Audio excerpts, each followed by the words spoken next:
Hello everyone, welcome to Talking Health with DrLaz, your favorite health program on television, reaching you from Nigeria's capital city, Abuja. My name is DrLaz Eze.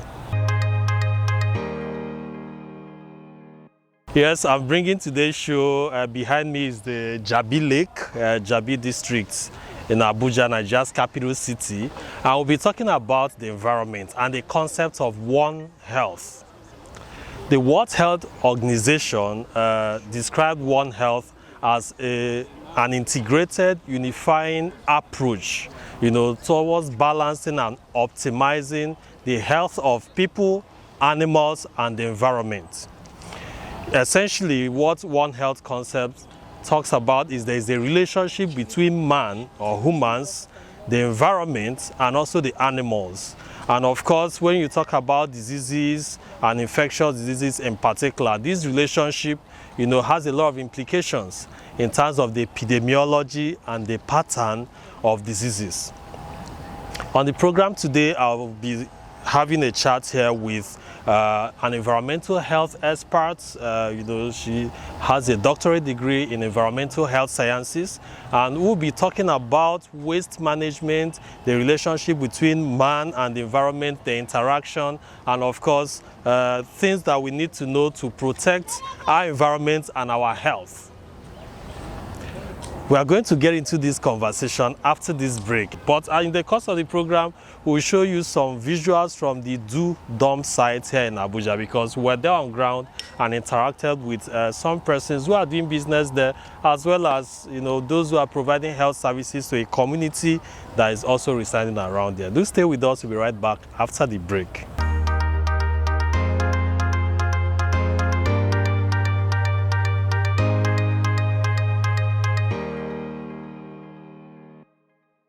Yes, welcome back to Talking Health with DrLaz, your favorite health program on television.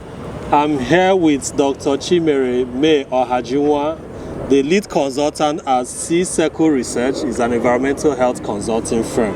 Welcome to the program. Thank you. Yes, it's a sunny afternoon, and I really thank you for making out time to join me on this conversation on environmental health. So, first, we were at the Do camp, and I'm happy that we visited there before coming to have this conversation. The dump site at Idu is a place in the Federal Capital Territory in Nigeria where waste is being managed. We went to the official part of it, had some glimpse of what is happening there. We also went to the unofficial part where you have scavengers bring their waste products, disaggregate them, and we met so many of them there. It's really some big business related to waste there, and also a community of persons who are living there. So coming to you, Dr. Ohajinwa, what would you have to say? Let's begin on that note, on the findings, the observations we made at the dump site in Idu relating to interaction between humans, animals. We saw some cows along our way, we also saw sheep and all of that, and also the environment. How does this affect the health of not just people who are living there, but also residents of the Federal Capital Territory? Yeah, thank you so much. I think you're doing a good job. As an environmental health specialist, so environmental health is an aspect of public health that deals with how our environment affects our health. So you're looking at what is my environment? It's just the surrounding where animals or humans or plants live, where you operate from. So now, how does that environment affect you as a person? What are the things you do that affect you? So like we went to the Do Dump site. The Do Dump site is the land. It's supposed to be like a landfill for waste management for FCT. Okay. You saw how big it is. I think you have many hectares of land. It's over 400 hectares of land for waste management, and you have different types of waste. So now, what we saw there are we generally are not managing our waste properly. So you have a way of putting all the waste inside one dustbin, and then when the popular babambola, that the scavengers come, Right. they have to now open the waste and start looking out for things. So the right thing is supposed to be to segregate the waste at source. So from your house or from your office or from the hospital, wherever you're operating from, to have different types of containers for different types of waste. Okay. So you have your one container for your plastics, nylon, plastic, water bottle, anything plastic will be in one. Then another one will be maybe for your kitchen waste, food, anything like has to do, that can decompose into one. And then have one maybe like for paper, plastics and all that. So you can have as much as 3, 4, 5, but normally you advise like at least for a start like 3. So I know if you go to the hospital, you also have one for needles. For needles, yeah, and sharps. Sharps will be another one again. So now, because we don't separate those waste, the waste is in one container. So when Babambola come and is looking for paper, he will have to open it to take paper. But had it been we separate our waste from home, he will just take that container only for paper. If you want paper, plastic, you just only that plastic, only the plastic container, the dustbin for that. And so normally we have in our laws, they are supposed to like have different colors for different types of waste. That is what makes it easy for people. So you know that. So if you go to hospital, for example, you know that red is for anything that infectious diseases waste that have maybe blood. Yellow is for the one that has potential to infect you. This one is for so they have different ones, and with time everybody understands. So you cannot come and take your banana peel and put it inside the red container. You already know it's not meant for that. So at the time we are doing that, it will be easy to manage. So we'll see what we saw today at Idu, where everything is together, and people were using their hands to separate the waste, and it was really smelly. And so you are now wondering, so how does this affect their health? Right. That's the environmental aspect of it. Yes, that's a very good point there. And I know you've done some work with the environment, perhaps the Ministry of Environment or the Abuja Environment Protection Board. So how is this message of providing different waste collection bins, do you from your interaction with them, do you think it's something they could do anytime soon? Because even along the streets of the metropolis, where you have different plastics of different size, it's just one type of stuff where every waste get into, and people, the scavengers go trash everything, pick what they want and scatter the rest within the environment, which is not very healthy. So what message do you have for the authorities in that regard? Okay, I think we will first of all start with every home having a dustbin. There are so many places where they don't even have dustbin. We'll start with the education, the basic education of even having a dustbin and even disposing your waste properly, because what happens is that some people don't even have dustbin. Some people don't even dispose their waste properly. We are now at Jabi Lake, so this is where people come every Saturday to do exercise or even every day. But you can see how littered all over the place. Everywhere is. So they didn't even provide the dustbin. Let's even start with the basic public places like this. Yeah, like this. Provide the dustbin first. Then we will now move to another step to say, okay, segregate your waste. So if you can't even, people don't have dustbins in their houses, or even places they are supposed to have, like public places we don't have. So if I drink water now, where do I dispose it? There's no dustbin around here. So what happens? And so if we can start with the basic thing, then the consciousness comes, then you can now upgrade to another level of consciousness to say, okay, do this or do that. But for now, let's start with what we should. And this is even Abuja. Right. If in Abuja we are struggling to get this done, imagine what happens in other places where we don't have the seat of power. Yes, but Abuja has different parts. So what you see at central area, we say Gariki, the contrast compared to what you could see in Kwali, Fika village, Galademawa, Gwagwa, some of these residences carry more. And also going towards the natural part is entirely a different ball game. So but now talking about these things, what are the risks it poses to our health? Yeah, like particularly the waste-related diseases and health conditions that we could pick up from there. Oh wow, there's so many. Like I said, environmental health is an aspect of public health, right? There's so many, and the funny part of it is that when it has to do with environmental health, it can go far, even beyond what we can think about. A good example is COVID-19. We didn't think about it. It's an environmental health issue. Lassa fever is an environmental health issue. Diarrhea and cholera is an environmental health issue. So if there are so many diseases that if you take care of your environment, we won't have them. And take care of the animals there too. Because if the environment is not clean, the animals are feeding on the dump site and we are eating the animals. So that's how the disease also travel. Okay. It goes and it gets to humans. So if you are talking about public health where you have to protect the health of the humans, so how do we protect the environment so that we can protect the health of humans? So there are so many diseases that are linked to the environment, but if you are not thinking in that direction, the thing will not be affecting us and we don't know what is going on. Exactly. Now talking from the public health perspective, should the system allow those people to be living with waste?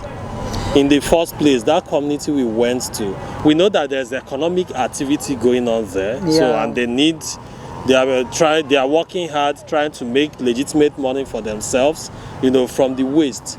But at the same time, we met people, the community health officer who is working there says the commonest health condition they have is tetanus. Yes. Which comes from stepping on sharp.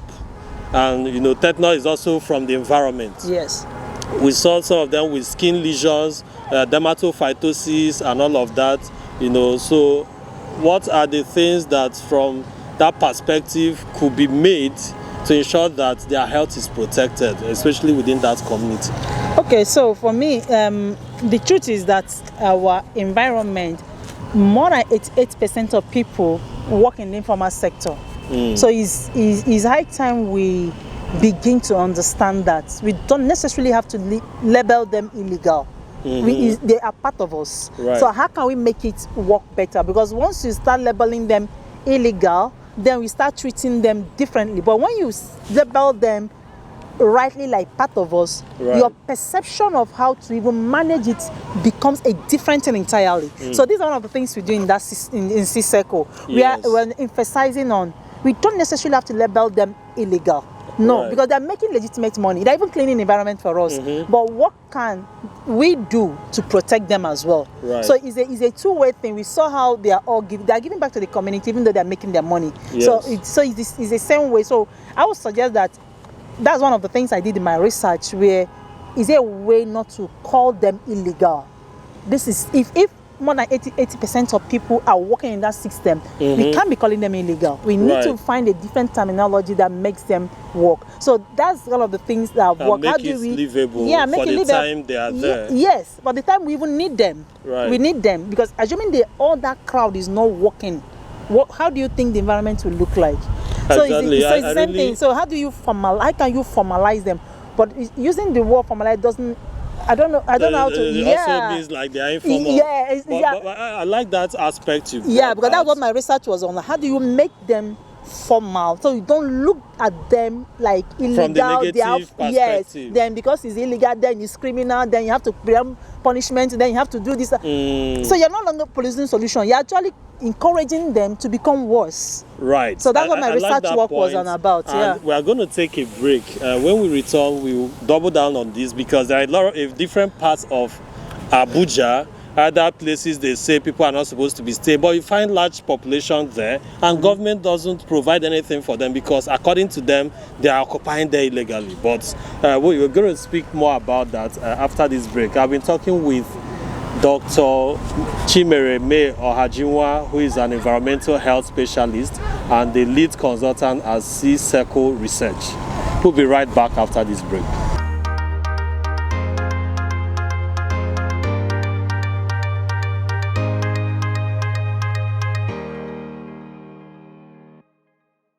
Welcome back to Talking Health with DrLaz, your favorite health program on television. Yes, we're still reaching you from Nigeria's capital city, and this is Jabi Lake Park. Yes, Dr. Chimere Ohajinwa. Yes, so we continue this conversation on our environment and health. If you've not heard about One Health, it's a concept by World Health Organization that simply looks at the interaction between man, animals, and the environment, and the implications it has on our health. It's a multidisciplinary area that have not only medical doctors, but you also have medical researchers, public health experts, just as we have one here, and even veterinary medicine practitioners and agriculturists and everybody that have something to do with our environment and also with humans and animals. Welcome back to the program. Before we took the break, we were talking about the residents, not just in Abuja, but in different parts of the country, where certain persons are being told, oh, they are occupying here illegally, and you've said that, no, we don't need to label anybody as illegal, and I quite agree with that we should not label anybody as illegal, as long as people are living there. You are shaking your head. Maybe you talk to me. That's not what I said. We are referring to the waste management. Right. That's a different thing. And I was saying that majority of the jobs we do today in our economy is called informal. And most of the time, people look at anything informal as illegal, but it's not true. There are certain things that are illegal. If you're talking about occupation a place illegally is different from you're a scavenger. And then because you are not recognized in quotes, does not mean you're a criminal and does not mean that you're doing something illegal. It just means that the system should find a way to accommodate you, not necessarily term it illegal. Because once you start terming illegal, you start looking at it as a crime, and then you start looking at them differently. Instead of you looking for the solution, you're looking for how to punish them. So people occupying a place is different. Occupying a place illegally is different, because there are people that see a land they're not supposed to build on, they go and build on it. Some people build on a walkway. That's illegal. So if you build on a walkway where people are supposed to pass, that's an environmental health issue as well. Right. I'm happy you made that point. But within the Federal Capital Territory and a lot of cities in Nigeria, you have people who could go, say for instance, while we're going to do, there was a residential place we passed, made with thatch houses, which are makeshift houses. And we saw a lot of cows, we saw a lot of animals there. If, those places you could say, okay, these are nomads who settled here, perhaps there is water there to take care of their, sometimes you could see such residents with many persons, as much as 1,000 people living there, doing stuff there, and they don't have a clinic or maybe good source of water. In that situation, what should we do? What should the authorities do? We know that the place was not marked, and they've not built concrete houses there, but we have a population of persons who are settling there. So, and there is interaction between them, the animals, and the environment. And if a disease outbreak can also come from there, what can we do in that situation, to ensure that while they are occupying there, we still have a situation where the environment, this interaction is healthy, and it doesn't become a source for us to have an outbreak of an infectious disease. Okay, so like the people we saw taking care of their animals and they live in thatch houses, I guess those places, they already know that they are staying there temporarily. Right. Probably that's why the houses are also built temporarily. So they are like nomads that move from place to place with their animals. So we can do an education on how they can still handle their animals, making sure they wash their hands before they're using it on themselves or cooking their food, so that if the animal has any disease, it doesn't transfer to them. Right. Because if you take it for granted, that is how it starts spreading. Right. So the major thing could be just that public awareness and education for those group of people to understand that this is how I'm supposed to handle the animal if this is my business, because that's their business. They have lots of cows, and yes, and they have a lot of cows. But how can they handle it without getting any disease? Have you been able to even study them to understand? Do they have any particular disease that can be transferred to other people? Infectious diseases that so environmental health officers can actually go to those communities and educate them. Or public health officers. Or how they can handle the animals before, so it doesn't affect them as a person. Their health. Yes, as a health. Yeah. So I think that's really a very good point, because the departments of public health or health departments in local governments and area councils have a lot of work to do. Like you mentioned, Ebola disease, COVID-19, Lassa fever, diarrhea diseases, cholera. Even dermatophytosis like ringworms, there's so many and issues all that of has to do that. with environment. Eczema, are things that could be picked up. Those organisms can be picked up from the environment, and if we don't take care of it, we don't know the new health Disease that will conditions. come Even up, anthrax. Yeah. Anthrax is one of those that could even from cows. Now we're talking about monkeypox. So monkeypox is still there. The World Health Organization recently declared it as a disease of public health concern. While we round up, let's now go into zoonosis. Zoonotic diseases simply speaks to diseases that man can contract from animals. So take cow for example. We've mentioned some of them, but there are a number of health conditions. But let's speak about them generally. What are examples of organisms in the environment which, when we interact with them, can cause disease in man? We mentioned some of them. Perhaps those that we are yet to mention. Okay, maybe the why I could mention the ones that is common. There is no point calling names that a layperson don't understand. Right. So if we talk about Lassa fever is a big issue. Okay. It's a big issue for us. Now we talked about COVID-19. We are talking about tsetse fly. These are big issues for us that anybody understands. You don't need to start calling scientific names that you have to. Leptospirosis. No, brucellosis. you don't need all of that. Just the basic things that you find out that when you try to take care of these big ones, you also take care of the other ones as well. So it's like a chain. If you're able to take care of this big one, you take care of the other ones, whether knowingly or not. It becomes a co-benefit of this particular thing you are doing.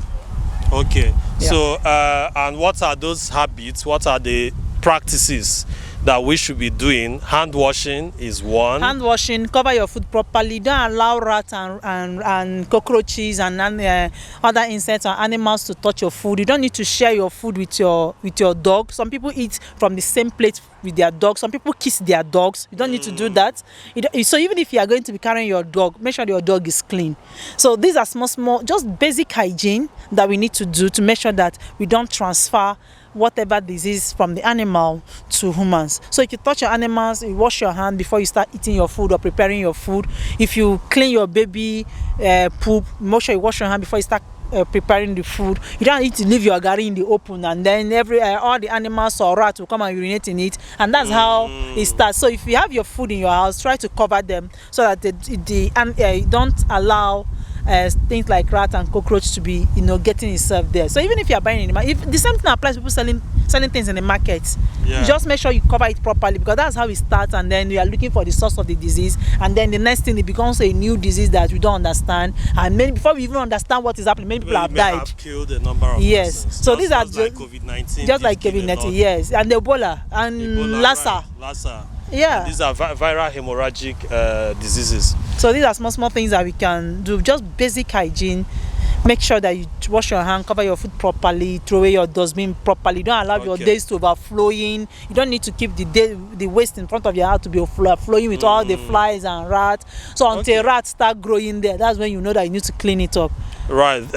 Thank you. I think we need to round it up here, but I want to read out some health conditions that are quite common. You say we shouldn't mention those big names, but sometimes perhaps those who are studying microbiology or environmental health sciences and all of that may find that interesting. Some health conditions or diseases that could get from interaction with cows, we've already said the best way to be done. I just want to quickly mention them out here. You could have a ringworm, Q fever, chlamydiosis, leptospirosis, campylobacteriosis, salmonellosis. Salmonellosis can be typhoid, like the Salmonella typhi or Salmonella paratyphi, listeriosis, yersiniosis, cryptosporidiosis, E. coli, Escherichia coli, can also cause diarrhea diseases like Dr. Ohajinwa mentioned. Mycobacterium paratuberculosis.